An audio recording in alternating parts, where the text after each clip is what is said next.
Hello, my name is Arthur. I am the founder and primary instructor for Tackleberry Solutions. We teach military tactics to the everyday citizen for civil defense purposes. And today, I want to talk to you about how to survive a coup. They've already had an attempted silent coup, and that's what the whole Russia collusion thing was. And so now it looks like to me that there's a better chance of there actually being a real, no kidding, attempted violent coup. So because of that, I wanted to educate you guys on how to survive it, how to identify it, and how to resist it.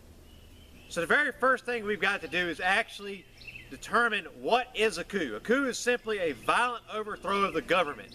And they do this by using three methods. They have to have three things. Money, because it takes a lot of money.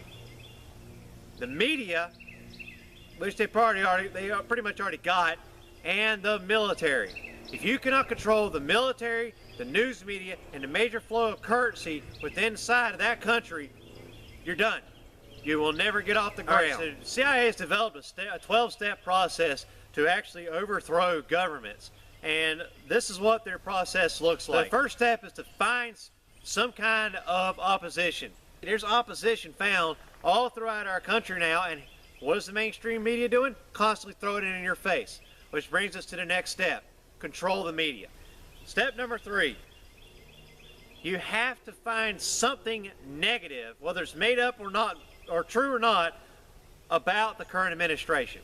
Either overt or covert means start to destabilize and ultimately destabilize the entire country's economy. Protesters. You have to have protesters. We have seen this time and time and time again. Staging opposition rallies and, if possible, shoot protesters. But if we start seeing protesters that are out here protesting and all of a sudden they start getting shot, the news media is going to immediately start blaming Trump for that. Look at what's going on in Washington and Oregon and parts of well, almost all of California. The next step is to ramp up anti-government rhetoric from the mainstream media that you now control. The next step is to blame all violence and corruption on the active government administration. Any and all military involvement must be minimal until such time as there is chaos and they have to come in to assist the peacekeepers in assisting the peace. The next step is to deny the actual coup. In essence, condemn it. You're to condemn that coup, if once it comes out that the actual coup took place and you're now the new sitting president or whatever, that coup was wrong, we've got to find those people. I condemned that coup from the very beginning. I did not want to have to take on this responsibility. I at no point wanted to be the sitting president, now dictator of this country. So by condemning the coup, it allows you to use the step 12 and to say, you know what, I have already proven that I had nothing to do with that. I came out and I condemned that. And this is all a bunch of conspiracy theories. That's the final step, is to try to make light of and destroy any opposition by using the conspiracy theory. If we in the United States were to see a coup at this time underneath the Trump's administration within, say, 2019, this year, this is what it's going to look like. Very first thing you're going to see is a massive grid down. The grid down is for multiple reasons. One, they want to eradicate all forms of information gathering and information sharing. They want to shut down TVs, cell phones, social media, so computers, and they want to cause mass hysteria and chaos. Within 3 days, the grocery stores are going to be empty. Within 3 days, the first week, you're already going to see rioting and looting. Within 3 weeks, you're going to see total, absolute chaos within that city. So, immediately the next thing they're going to do is call in the National Guard, and they're going to go in and enforce martial law. Trump has came out, and his administration has specifically stated that not only is an EMP a possible attack against our power grid, but an actual cyber attack is a possibility against our power grid. Furthermore, Putin has even came out and said that the next World War III is going to be fought with ones and zeros, and it would be cyber attacks on each other's infrastructures and power grids. Now, be careful of this, because part of a coup is doing a false flag attack. Knocking out infrastructure, and then when it comes back online saying, it was Russia that hacked us, and you know what? Trump's administration, they were in collusion with him. See how that could very easily be turned back around? So, it would give justification for the coup in the aftermath. In the event of a coup here in the United States, you are not going to see an actual EMP attack, which is how you're going to know that it's not a foreign government. A foreign government would want to do an EMP. The reason is they want to immobilize you, and they can do that by taking out, most modern vehicles are not going to survive an EMP. I mean, look what happens when a lightning strike hits them. They're totally fried. So an older vehicle might survive an EMP, but the newer ones definitely are not. So if you wake up tomorrow morning and you have no electricity in your home, your phones are dead, everything else is down, but your car starts, now you know what the deal is. Now you know it was a cyber attack and it's a comma blackout. And that is one of the absolute, that should be your first warning bell that we might be undergoing a coup and I need to take appropriate action immediately. Now, the guarantee of that is you will see chaos ensue, and then you will see them utilize the military to hold down and keep the peace. After that, martial law would be enforced immediately. That is how you know for a fact that, yeah, okay, we're undergoing a coup because they're controlling the media and they're now controlling the military. At some point, the media is going to come back online.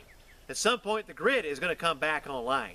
And you're going to see broadcasters up there, the media, and they're going to be saying, these are the rules. You need to follow the rules and no one will get hurt. We've been attacked. We've been this, and that, and the other. At that point, they may go, it was Russia. They did a cyber attack on us. That's when they're going to start spewing all the propaganda.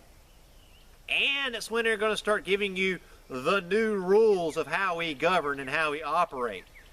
And they're going to start telling you, do not resist the peacekeepers. The National Guard or the UN is here to help us, or things of that nature. Do not resist them. It's for your safety. Again, when you hear the words, it's for your safety, stand the hell by, because you just lost all your constitutional rights. It will not be until several days, months, more likely months later, that they're going to actually come out and say, okay, it was a coup, and we condemned that coup, and I didn't want to have to do this and take control of the presidency and now the government and become this dictator, but here we are. And you're going to see step 11 and step 12 starting to play out. But the National Guard guys are not going to really understand what it is they're doing. And they're going to get there, and they're going to naturally want to trust the local authorities, even though the local authorities may have been infiltrated already by a federal authority who is in alliance with the coup. Like, I don't know, the FBI for an example, the Mueller report.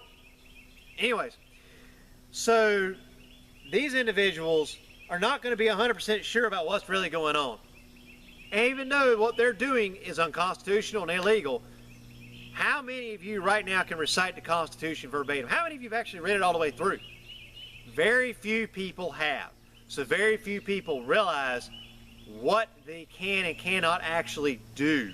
But once you use the National Guard and once you enforce some kind of martial law, it's much easier to do it again and again and again and again.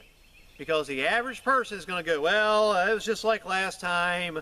It's not a big deal. We'll ride this out, you know, a couple days, a couple weeks. After everything calms down, we'll go back to normal. These are the 4 steps to identifying a coup. 1, you're going to notice that you lose all forms of power and all of your media communication. All that's going to go away. You're not going to be able to communicate. It's what we call in the military comma blackout. You're going to have a comma blackout and overall grid blackout. Then you're going to see chaos ensue. Then you're going to see the military come in and be used as peacekeepers, and then martial law is going to be enforced. And then finally, when the media and the power grid comes back on, communication is still going to be limited, but you're going to see the media start spewing a bunch of propaganda and telling you the new rules, and that there's been, you know, the president's been assassinated, there was a coup, or maybe they won't even tell you that. And eventually down the road it will come out, and you're going to see step 11 and step 12 play out in the actual 12 steps the CIA uses to effect a coup, where the new authority denies and condemns the coup and then immediately tries to play it off as a conspiracy theory when it's brought out that they were actually involved in the coup. All right, so we've covered what a coup looks like, how to identify a coup, and what the 12-step process the CIA uses to effect a coup. So join us in our next video on how to actually survive the coup.